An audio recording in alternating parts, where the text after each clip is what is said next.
From light to shadow, from silence to soul, welcome home. Hello, dear soul. Today I am guiding you on a journey beyond the veil of ordinary reality. Today we dive into Ormus, monoatomic gold, and other noble elements, a high-frequency alchemy used for lucid dreaming, pineal detox, enhanced intuition, and cellular upliftment. Special thanks and acknowledgement to alchemist Jason Davis of Blue Emerald Alchemy for pioneering the highest quality Ormus gold I've ever experienced.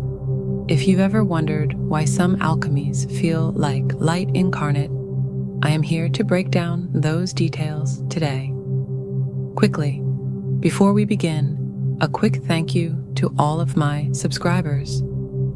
Our tribe is growing here on YouTube, but it seems many radiant beings are still watching without subscribing. If you feel resonance and wish to receive all of Maia's transmissions, channelings, teachings, spiritual ASMR, and soul-guided wisdom, please take a second to click that subscribe button and officially join the tribe. Chapter 1. What is Ormus? Ancient alchemy, modern science. What if the myths were real? The shewbread of the ancient Hebrews, the manna that fell from the sky, the golden cones seen in Egyptian temples. What if these sacred offerings weren't just symbolic, but literal alchemical substances? Ormus, also known as Ormus, orbitally rearranged monoatomic elements, is believed by many to be a remnant of the sacred science once guarded by mystery schools and temple adepts. In the modern day, Ormus has become an umbrella term, coined in the late 1990s by a growing circle of underground alchemists and spiritual researchers. They needed a way to describe these mysterious, non-metallic, high-spin elements found in natural sources like volcanic ash, sea salts, and even pure gold. Let's be clear, not all Ormus is created equal. Most people today associate Ormus with basic wet method precipitates, a beginner's form of alchemical experimentation. It often involves mixing sea salt with lye or other alkalis and harvesting the resulting white paste. But that's only one thread of a much deeper tapestry. High-level Ormus alchemy is a sacred science, not a mechanical recipe, but a relationship between matter, energy, and consciousness.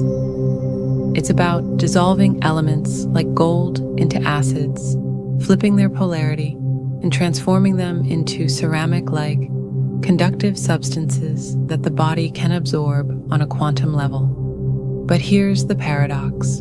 The process is only part of the equation, because in true alchemy, the purity of the alchemist matters more than the purity of the material.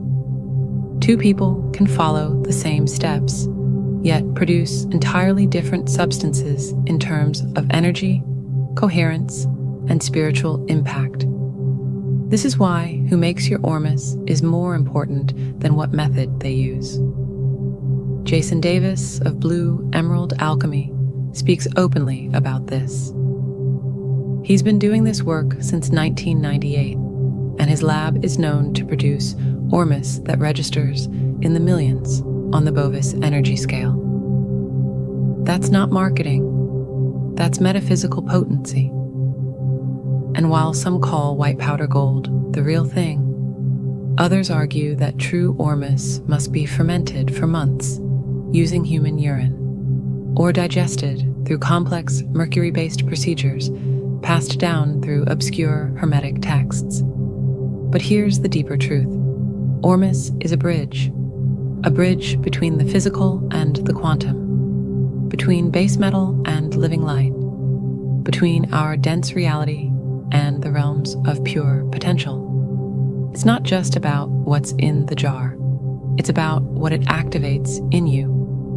When made correctly and consumed consciously, Ormus may enhance cellular communication, stimulate pineal activity, elevate mood, and support what some call the light body process.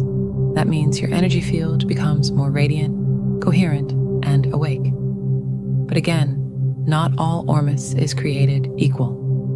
Mass-market Ormus made from salts often contains high amounts of magnesium, calcium, and manganese, elements that are beneficial in small doses, but may dilute or counteract the subtle effects of noble metals, like gold, silver, and rhodium. Worse, some claim these mixes can decalcify the pineal gland, while being composed of 20% calcium themselves. So do your research. Follow the energy, not the hype. And remember, alchemy isn't just chemistry, it's spiritual technology. Chapter 2. The Physics and Mystery of Monoatomic Elements, Ormus, Mana, M-state, white powder gold. Behind these poetic names lies something both ancient and cutting edge, a class of substances that straddle the boundary between matter and energy, science and spirit. At the heart of this mystery are what many now refer to as monoatomic elements, a controversial, misunderstood category of materials said to operate in a high-spin state beyond ordinary chemical comprehension. But what does that actually mean? Let's go deeper, beyond the periodic table. Monoatomic elements are often derived from noble metals, gold, silver, platinum group metals, but in this altered state, they no longer behave like metals. In fact, they're not metallic at all. They are transformed through complex alchemical processes into ceramic-like, non-conductive powders, and yet somehow they retain subtle forms of conductivity, particularly within living systems. This strange duality hints at something quantum in nature, materials that may flicker between physical and energetic states, interacting not just with the body, but with consciousness itself. The high-spin state. Researchers and alchemists alike speak of high-spin state matter, a phase where the atomic nucleus rotates at an accelerated velocity. This altered spin disrupts normal electromagnetic behaviors, leading to bizarre outcomes.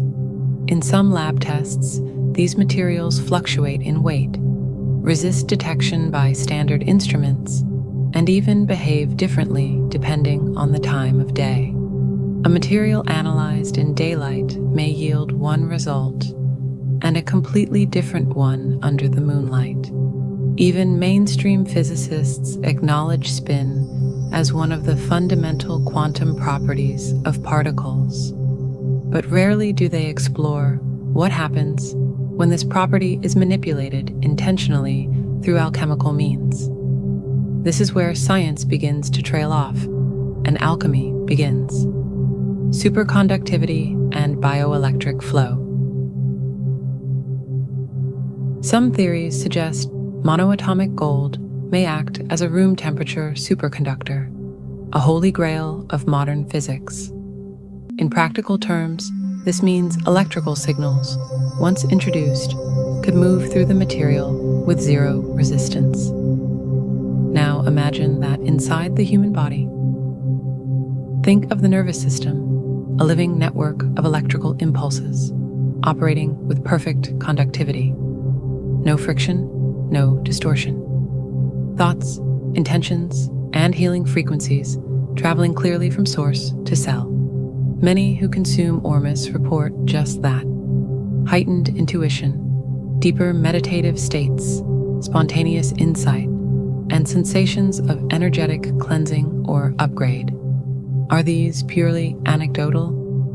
Perhaps. But the consistency and depth of these reports across cultures and decades is enough to make one wonder. The consciousness connection. One of the most provocative theories surrounding Ormus and monoatomic elements is their link to consciousness itself. Ancient texts from Egypt, India, and Mesopotamia describe sacred foods or elixirs said to activate the light body, decalcify the pineal gland, or awaken divine awareness. Modern consumers of high-purity Ormus, especially those produced from pure gold, report experiences that align with these descriptions. Lucid dreams, heightened states of presence, and even what some describe as downloads of information or spiritual remembering. How can a physical substance facilitate such metaphysical experiences? Perhaps the better question is, what if some materials were never entirely physical to begin with? Vibrational tuning forks for the body. High-level alchemists like Jason Davis speak of Ormus as a carrier of vibrational intelligence. It doesn't heal you. It tunes you. It doesn't force change. It reveals your original blueprint. When taken consistently, it acts like a mirror, helping you shed distortions and return to clarity. In this sense, Ormus is less of a supplement and more of a tuning fork for the soul. But as Davis repeatedly emphasizes, the most important variable is not the method, it's the maker. The purity of the alchemist is the X factor. You're not just ingesting minerals, you're ingesting intention, awareness, and spiritual integrity. Alchemy as a frequency technology. In the end, Ormus challenges us to rethink our relationship to both matter and spirit. It blurs the line between chemistry and ceremony, between molecules and miracles. In the lab, it is transformed through acids, bases, and polar shifts. But in the body, it may be transforming us into more refined instruments of light. Chapter 3. Ormus and the Alchemical Path of Awakening. So now, let us enter the deeper waters. Ormus is not merely a substance, it is an invitation to remember who you are, beyond flesh, beyond thought, beyond story. Ormus operates not just on the physical level, nourishing the body, upgrading cellular communication, balancing minerals, but on the quantum and spiritual planes. It opens what has long been sealed. It unveils what modern science cannot yet measure: soul conductivity. In the ancient temples, these elixirs were not used casually. They were part of sacred initiations, taken by those prepared to walk between realms: the priests, the priestesses, the oracles. The ingestible forms of the white stone, or true mana, were used as internal light codes, as activators of divine memory. And yet, here we are again, remembering the spiritual function of Ormus. What happens when one ingests something that has been altered not just chemically, but energetically? Something that carries the blueprint of cosmic intelligence. You begin to shed what you are not. The ego may resist. The nervous system may purge. The emotional body may surface old traumas. But these are signs of light entering density, of truth pressing against the veil. Some experience increased dreams, intuitive downloads, spontaneous knowing, or bursts of energy. Others find themselves slowing down, needing rest, shedding old timelines, like a snake its skin. This is not a high to chase. This is a depth to enter. Ormus, especially when alchemically prepared with intent and purity, supports the pineal gland, not by decoding it mechanically, but by nourishing the subtle systems connected to perception. The gland begins to shimmer, soften, open. You see differently, not just with your eyes, but with your inner sight. You begin to attune to energy, to truth, to source. How to work with Ormus in practice. If you're called to use Ormus, approach it the same way you would approach a temple. First, cleanse your space, light a candle, offer a breath of gratitude, then hold the Ormus in your hands.